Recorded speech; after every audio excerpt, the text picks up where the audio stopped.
बच्चों, क्या हाल चाल है? ठीक ही होंगे। हम लोग फिजिक्स पढ़ रहे हैं। फिजिक्स का फर्स्ट चैप्टर पढ़ रहे हैं जिसका नाम है प्रकाश का परिवर्तन। प्रकाश के परिवर्तन का 4 लेक्चर हमने YouTube पे अपलोड कर दिया है और जो बच्चे YouTube पे 4 लेक्चर को नहीं देखे उसका लिंक डिस्क्रिप्शन में दिया हुआ है। आज हम लोग 5वां लेक्चर की शुरुआत करने वाले हैं। चौथा लेक्चर में हमने क्या पढ़ा था कि प्रधान अक्ष किसे कहते हैं, वक्रता केंद्र किसे कहते हैं, मुख्य फोकस किसे कहते हैं, फोकस दूरी किसे कहते हैं, ध्रुव किसे कहते हैं, लेंस का द्वारा किसे कहते हैं। हम लोगों ने ये पढ़ लिया था। मगर आज हम लोग पढ़ने वाले हैं कि अवतल दर्पण में प्रतिबिंब निर्माण के लिए कुछ मुख्य बिंदु।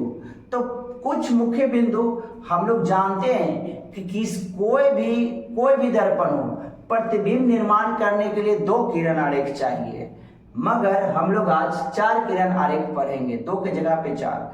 तो कौन कौन सा होगा किरण आरेख, उसके बारे में जानते हैं। जब प्रकाश किरण प्रधान अक्ष के समानांतर आती है तो अवतल दर्पण से टकराने के बाद वह मुख्य फोकस से होकर गुजरती है। ठीक। दूसरा क्या कहता है कि जब प्रकाश किरण मुख्य फोकस से गुजरती है तो अवतल दर्पण से टकराने के बाद प्रधान अक्ष के समानांतर निकल जाती है। तीसरा क्या कहता है कि जब प्रकाश किरण वक्रता केंद्र से गुजरती है तो अवतल दर्पण से टकराने के बाद पुनः उसी माध्यम में लौट जाती है। चौथा क्या कहता है कि जब प्रकाश किरण ध्रुव से भेजा जाता है तो आपतन कोण परावर्तन कोण के बराबर हो जाता है और प्रधान अक्ष अभिलंब का कार्य करता है। ये चारों और हम लोग जान चुके हैं। अब चारों को चित्र द्वारा समझने की कोशिश करेंगे। तो सबसे पहले हमने इसके पहले वीडियो में हमने बता दिया था कि प्रधान अक्ष किसे कहते हैं, वक्रता केंद्र किसे कहते हैं और मुख्य फोकस किसे कहते हैं, ध्रुव किसे कहते हैं। ये चारों 4-5 जो है तो सब बता दिए थे। तो पहले ध्यान दीजिए। सबसे पहले हम आपको बता देते हैं ये कौन सा दर्पण है। ये अवतल दर्पण है। अवतल दर्पण यानी कोई भी दर्पण है तो उसको किस ओर पेंट किया जाता है, दाईं ओर पेंट किया जाता है। ये क्या है, प्रधान अक्ष है। ये क्या है, ध्रुव है। ये क्या है, एम एन क्या है, दर्पण का द्वारक है। ये क्या है, एफ क्या है, यहाँ मुख्य फोकस है। सी क्या है, वक्रता केंद्र है। ठीक। तो सबसे पहले हमने बताया कि जब आपतित किरण प्रधान अक्ष के समानांतर आती है और दर्पण से टकराने के बाद मुख्य फोकस से गुजरती है, पहला हमने बताया। दूसरा क्या बताया कि जब कोई आपतित किरण मुख्य फोकस से आती है तो आने के बाद अवतल दर्पण से टकराने के बाद क्या हो जाती है, प्रधान अक्ष के समानांतर गुजर जाती है। तीसरा क्या बताया कि जब कोई आपतित किरण वक्रता केंद्र से आती है और टकराने के बाद पुनः उसी माध्यम में लौट जाती है, ये हमने बताया। और चौथा क्या बताया कि जब कोई आपतित किरण ध्रुव से टकराने के बाद लौट जाती है तो आपतन कोण परावर्तन कोण के बराबर होता है और जो प्रधान अक्ष है वह अभिलंब का कार्य करती है। तो सबको बारी बारी से हम लोग सीखने की कोशिश करते हैं आगे वीडियो में कि जब प्रकाश की किरण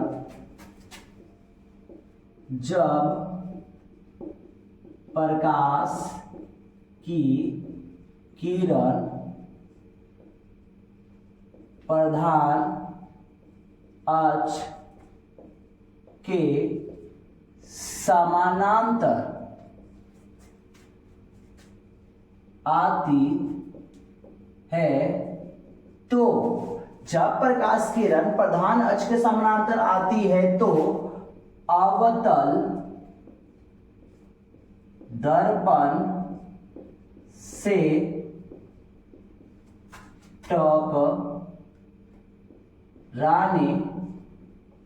के बाद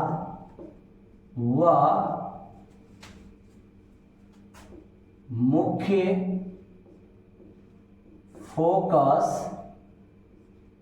से गुजरती है। जब प्रकाश किरण प्रधान अक्ष के समानांतर आती है तो अवतल दर्पण से टकराने के बाद वह मुख्य फोकस से होकर गुजरती है। तो सबसे पहले हम अवतल दर्पण का चित्र बना लेते हैं। जब भी दर्पण को रंगना होता है तो किस ओर रंगा जाता है, दाईं ओर। हमने ये भी बताया है कि दर्पण की चौड़ाई को दर्पण का द्वारक कहते हैं, तो एम दर्पण का द्वारक है। ये क्या है, प्रधान अक्ष है। ये यहाँ पे बीच में है जो ध्रुव है। ये क्या है, मुख्य फोकस है, ये क्या है, वक्ता केंद्र है। अब देखिए यहाँ पे बोला गया कि जब प्रकाश किरण प्रधान अक्ष के समानांतर आती है, जब कोई किरण प्रधान अक्ष के समानांतर आ रही है, आती है, तो अवतल दर्पण से टकराने के बाद, अवतल दर्पण से टकराने के बाद, अवतल दर्पण से टकरा गया, टकराने के बाद वह मुख्य फोकस से गुजरती है। यहां से टकराएगी और टकराने के बाद यह मुख्य फोकस होकर गुजरेगी। ये पहला हो गया। समझ में आ रहा है? एक बार फिर से रिपीट करते हैं कि जब प्रकाश किरण प्रधान अक्ष के समानांतर आती है, ये प्रकाश किरण है, ये प्रधान अक्ष है, इसके समानांतर आ रही है, तो अवतल दर्पण से टकराने के बाद, अवतल दर्पण से टकराने के बाद वह मुख्य फोकस से होकर गुजरती है। मुख्य फोकस ये है, टकराने के बाद यहां से गुजरेगी। ठीक। सेकंड क्या कहता है, सेकंड क्या कहता है जो देख लेते हैं कि जब प्रकाश की किरण मुख्य फोकस से गुजरती है, जब प्रकाश किरण मुख्य फोकस से गुजरती है तो अवतल दर्पण से टकराने के बाद वह प्रधान अक्ष के समानांतर गुजरती है। ध्यान दीजिएगा बच्चों, आप लोग ध्यान दीजिएगा कि ये क्या है, ये अवतल दर्पण है, और जब भी इसको पुताई करेंगे तो किस ओर करेंगे, दाईं ओर करेंगे। क्यों दाईं ओर करते हैं, क्योंकि वस्तु बाईं ओर रखा जाता है। ठीक। तो एम एन है क्या, एम एन क्या है, दर्पण का द्वारक है। ये क्या है, प्रधान अक्ष है। यहाँ पे पी क्या है, ध्रुव है। यहाँ पे एफ क्या है, फोकस है, यानी मुख्य फोकस है। यहाँ पे सी क्या है, वक्ता केंद्र है। हमने बोला कि जब प्रकाश किरण मुख्य फोकस से गुजरती है तो अवतल दर्पण से टकराने के बाद वह पुनः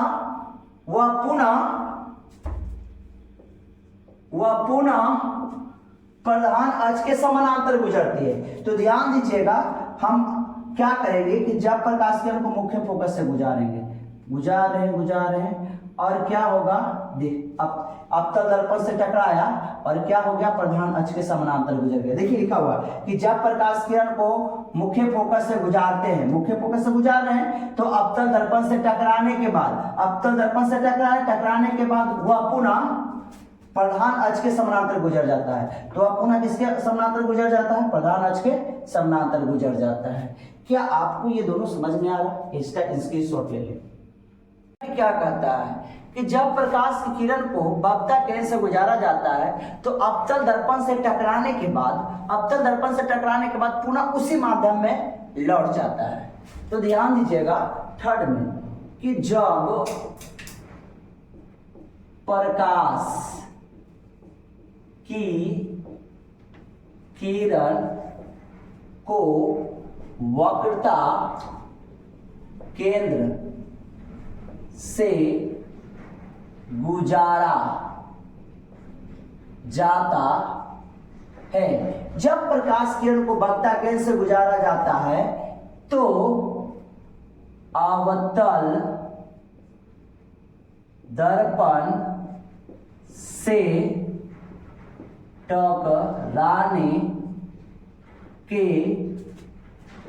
बाद पुनः उसी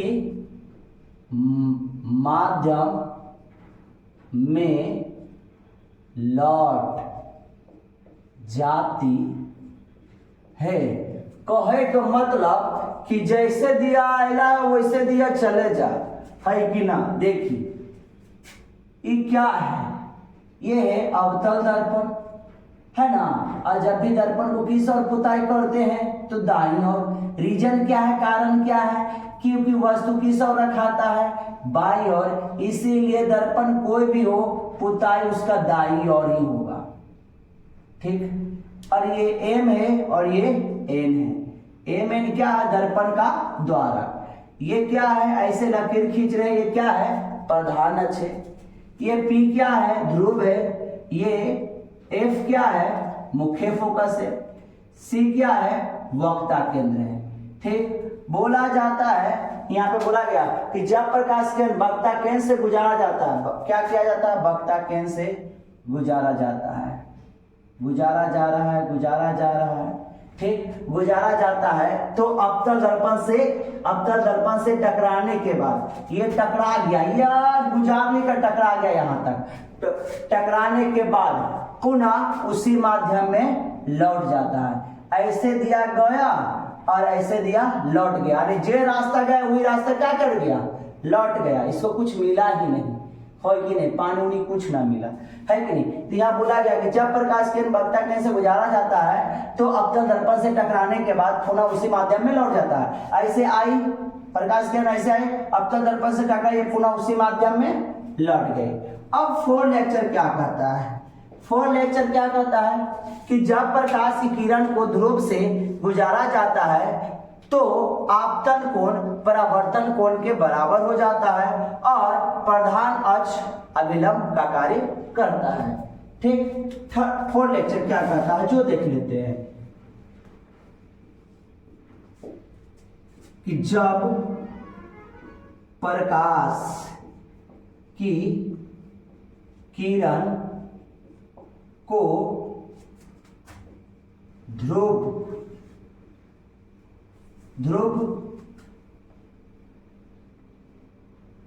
से गुजारा जाता है, जब प्रकाश किरण को ध्रुव से गुजारा जाता है तो आपतन कोण परावर्तन कोण के बराबर हो जाता है तथा प्रधान अक्ष अभिलंब का कार्य करता है।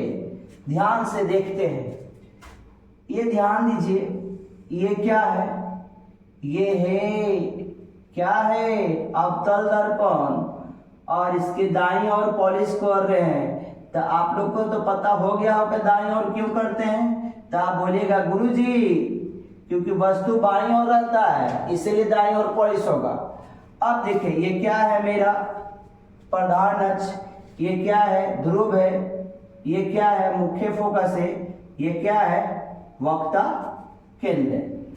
अब बोला गया कि जब प्रकाश किरण ध्रुव से गुजारा जाता है तो जब प्रकाश की किरण को हमने क्या किया, ध्रुव पे ले गया, ध्रुव से गुजारा जाता है तो आपतन कोण परावर्तन कोण के बराबर होता है, यानी टकराने के बाद ये क्या हो जाता है, गुजर जाता है ऐसे, और तो क्या होता है, आपतन कोण होता है कोण आई, अब परावर्तन कोण क्या होता है आर, ये दोनों एक दूसरे के क्या होते हैं, बराबर होता है। तथा प्रधान अक्ष है, ये प्रधान अक्ष है आपका, प्रधान अक्ष है जो अभिलंब का कार्य करता है। आपने मेरा लेक्चर पढ़ा होगा सेकंड लेक्चर में कि आने वाली किरण को आपतित किरण कहते हैं, है कि नहीं, और आपतित किरण दर्पण की जिस सतह पे टकराती है उसे आपतन बिंदु कहते हैं, और आपतित किरण दर्पण की जिस सतह से टकरा कर लौटती है उसे क्या कहते हैं, परावर्तित किरण कहते हैं, और बीच में खींचा गया क्या कहते हैं, अभिलंब कहते हैं। तो देखिए ये आपतित किरण हो गया, ये परिवर्तित किरण हो गया, और जो प्रधान अक्ष है वो क्या बन गया, अभिलंब। आपको समझ में आ रहा है, ठीक, तो आपको ये लेक्चर समझ में आ रहा है। अब इतना इसका स्क्रीनशॉट ले लीजिए। तो बच्चों आपको हमने 4 किरण आरेख बताए और उम्मीद है हमें कि आपको यह समझ में आया होगा, क्योंकि किरण आरेख सीखना बहुत जरूरी है, क्योंकि हम अगले लेक्चर में अवतल दर्पण में प्रतिबिंब निर्माण को सीखेंगे। अगर ये आपको समझ में आ गया है तो जब हम अवतल दर्पण में किरण आरेख के बारे में बताएंगे, अवतल दर्पण में प्रतिबिंब निर्माण के बारे में बताएंगे, तब वहां पे महत्वपूर्ण काम करेगा। और प्रतिबिंब निर्माण के लिए कम से कम 2 किरण आरेख जानना जरूरी है, मगर हम लोग 4 को सीख लेंगे, उससे भी किरण आरेख यानी प्रतिबिंब निर्माण करने के लिए सीखेंगे। आपको यह वीडियो कैसा लगा हमें कमेंट बॉक्स में कमेंट करके बताएं। हमारे वीडियो को लाइक एंड चैनल को सब्सक्राइब कर दें।